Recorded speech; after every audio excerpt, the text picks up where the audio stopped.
আসসালামু আলাইকুম দর্শক, স্বাগতম আরেকবার জামাজ বয়স শোনার জন্য। দর্শক, নিয়তি নিয়তি আমারে ভাগ্য লয়ে নিশিদিন খেলা করে। প্রফেসর মোহাম্মদ ইউনূস ঘুরে বেড়িয়েছেন আদালতের বারান্দা থেকে বারান্দায়। জীবনের স্বর্ণালী দিনগুলোকে, সারা জীবনের পরিশ্রম, মেধা আর মননকে ব্যয় করেছেন বাঙালি জাতির দারিদ্র বিমোচনের জন্য। পভার্টি এলিভেশন প্রোগ্রামকে নিয়ে গেছেন বিশ্ব দরবারে। শান্তিতে অর্জন করেছেন নোবেল। সারা বিশ্বের কাছে হয়েছেন সমাদৃত, সম্মানিত, কিন্তু নিজ দেশেই তিনি ছিলেন নিগৃহীত।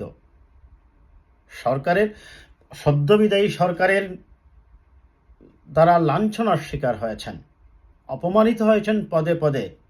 স্বয়ং সেই বিদায়ী প্রধানমন্ত্রী তাকে সুদখোর বলেছেন, অথচ বাংলাদেশের প্রতিটি ব্যাংকই তো সুদ ছাড়া চলে না। একইভাবেই মাইক্রোক্রেডিট প্রোগ্রামগুলোকে গ্রামের একেবারে প্রান্তিক লেভেলে, সেই গ্রাসরুট লেভেলে নিয়ে গেছেন মানুষের কাছে। ক্ষুদ্র ক্ষুদ্র সঞ্চয়ের মাধ্যমে মানুষকে স্বপ্ন দেখিয়েছেন দারিদ্র্যমুক্ত সমাজের। বিশ্ব স্বীকৃতি দিয়ে তাকে দিয়েছিল নোবেল বিজয়, কিন্তু আমরা পারিনি সম্মান দিতে আমাদের গত সরকারের অত্যাচারী মনোভাবের কারণে। অবশেষে সেই ডক্টর মোহাম্মদ ইউনূসই বসছেন শেখ হাসিনার চেয়ারে।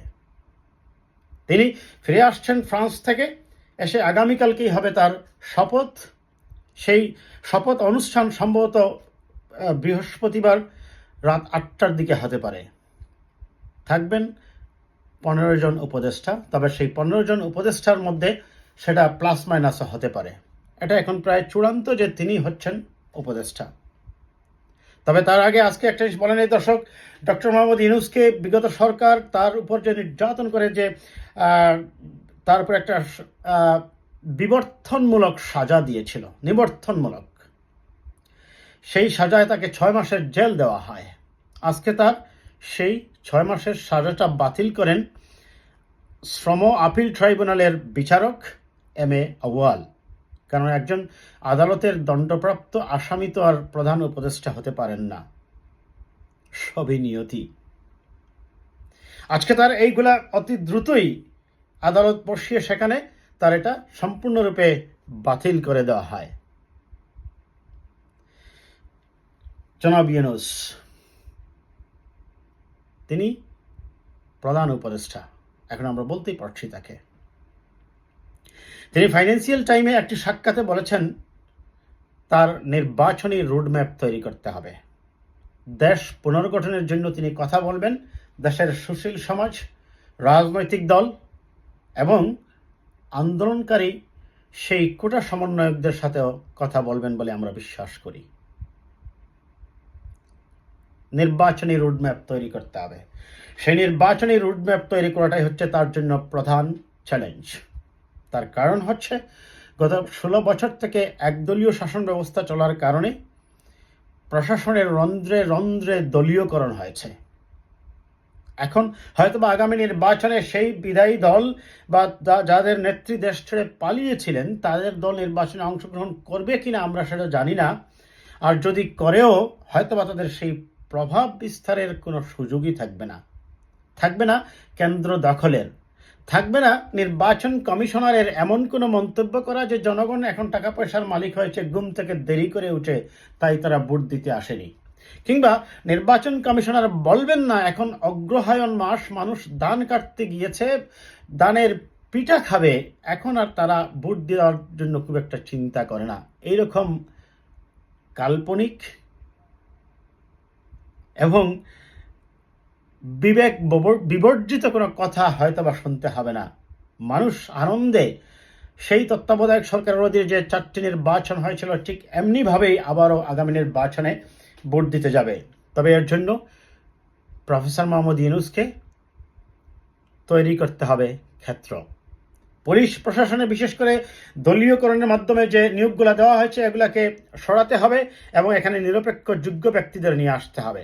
গতকালকেই আপনারা দেখেছেন পুলিশের আইজিপি আবদুল্লাহ আল মামুনকে সরিয়ে দেওয়া হয়েছে, অথচ এই সরিয়ে দিয়ে সেখানে মাইনুল ইসলামকে নিয়োগ দেওয়া হয়েছে পুলিশের আইজিপি হিসাবে।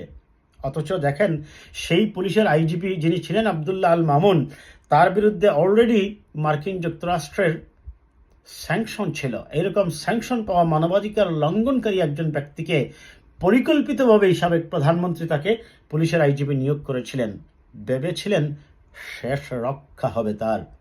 চেয়েছিলেনও। দেশ থেকে পালিয়ে যাওয়ার আগে সকাল 10:30টার সময় তিনি দেখাচ্ছিলেন পুলিশের আইজিপিকে, বলেছিলেন তোমরা গুলি করছো না কেন, সেনাবাহিনীকেও তিনি বলছিলেন গুলি করো না কেন, শেষ রক্ষা হয়নি।